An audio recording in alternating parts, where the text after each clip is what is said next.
We're getting more and more information about the fate not only of the information that was taken and leaked by Edward Snowden to Glenn Greenwald and eventually to the rest of the world, but also about some of the background regarding the detention of Glenn Greenwald's partner, David Miranda, when he was flying through Heathrow Airport just a few days ago. Let's first talk about the documents and the hard drives and the information. This is a very disturbing story.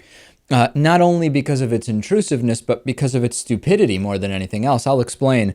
The Guardian's editor-in-chief, Alan Rusbridger, explained that now he has to work on stories about the US NSA and security from New York City. Why? Because UK intelligence officials showed up at Guardian headquarters, demanded hard drives which contained information or were thought to contain information related to the NSA leaks provided by Edward Snowden, and actually physically destroyed those hard drives.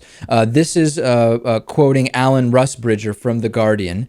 The mood toughened just over a month ago when I received a phone call from the center of government telling me, "You've had your fun.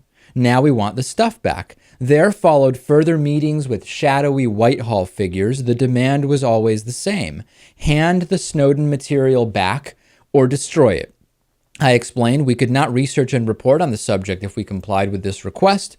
The man from Whitehall looked mystified. "You've had your debate. There's no need to write any more."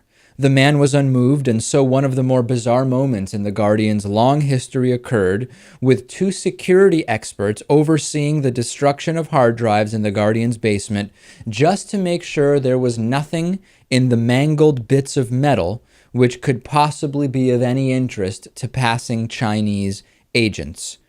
"We can call off the black helicopters," joked one, as we swept up the remains of a MacBook Pro.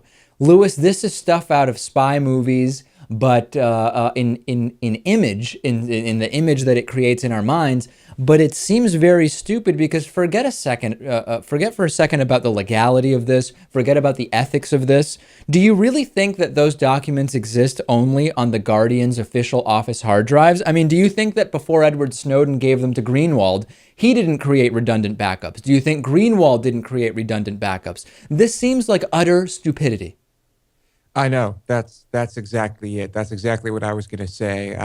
I can't imagine. I mean, think about that. Think about if the people in charge are actually confident that they're taking care of business when they do something like this and that they're destroying everything.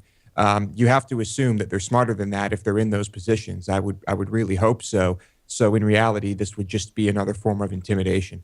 That's exactly right. I think this is just part of the intimidation campaign, but it's also a sign that security officials are panicked about this. And think about it, Lewis. It's been weeks at this point since the initial leaks, and they're still going around trying to destroy, literally, they're walking around destroying physical hard drives.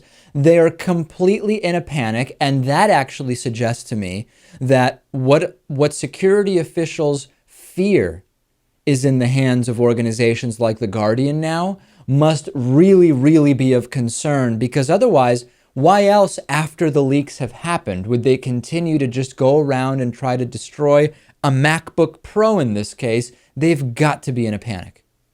Yeah, they're definitely panicked. I'm still very curious to see what everyone like Greenwald and his I don't know, his fellow revealers have under their sleeves. But in reality, the only way to truly intimidate people is to start killing them off. I really hope it doesn't come to that.